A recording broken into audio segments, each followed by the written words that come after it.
عشق مصطفیٰ اگر ہے سینے میں، مرے گا جہاں ہوگا مدینے میں۔ مراقب ہوئے، کہنے لگے کہ بھتیجا کہاں لے آیا؟ تیرا باپ تو اس قبر میں ہے ہی نہیں۔ خواب دیکھا، مغرب مشرق شمال جنوب چاروں اطراف سے میتیں آ رہی ہیں۔ وہ جو ان سے خلافت ہے 40 سال روضہ اطہر کے سامنے بیٹھے۔ اور ایک بات یاد رکھیے گا، جنت البقیع میں سونے والے ایک وہ ہیں جو دفن ہوئے ہیں، ایک وہ ہیں جو منتقل ہوئے ہیں۔ اس کے بارے میں واقعات در واقعہ سے ایک واقعہ سناؤں گا۔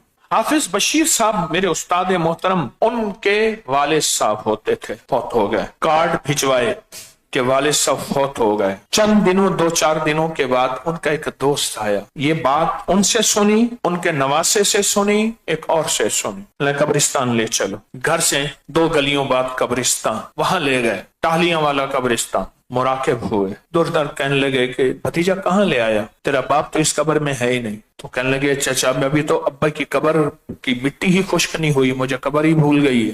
پھر مراقبہ کیا، پھر مراقب ہوئے، ہاں کہنے لگے تو سچ کہتا ہے، تیرے والد کو بقیع میں لے گئے ہیں اور بقیع میں ایک بندہ دفن ہوا، وہ وہاں کے قابل نہیں تھا، اس کو یہاں لے آئے۔ ایک اور واقعہ، درویش تھے، کہنے لگے کہ اس دفعہ میں نے بس مدینہ منورہ رہنا ہے۔ خواب دیکھا، مغرب مشرق شمال جنوب چاروں اطراف سے میتیں آ رہی ہیں، میتیں آ رہی ہیں، چاروں اطراف سے میتیں آ رہی ہیں، اور ان کو دفن کیا جا رہا ہے بقیع میں، اور کچھ میتوں کو بقیع سے بھیجا جا رہا۔ اس نے پوچھا خواب میں یہ کیا ہے؟ اس نے کہا جو پوری دنیا میں بقیع کے قابل ہوتے ہیں ان کو وہاں سے لا کے یہاں دفن کیا جاتا ہے، اور جو یہاں کے قابل نہیں ہے اس کو یہاں سے وہاں کیا جاتا ہے۔ ابھی اچانک ایک صاحب مجھے ملے باب الہجرہ میں نے کہا ماشاءاللہ، ان کی شکل بھائی کی طرح تھی۔ میں نے ان کا نام لیا، کہہ رہے نہیں دوسرا ہوں، ایک فقراء مدینہ ہیں۔ میں نے کہا ان سے ملاقات ہو، زندہ ہیں؟ کہہ رہے ہاں۔ میں کہ کس انتظار میں ہیں؟ بقیع کے؟ کہہ رہے ہاں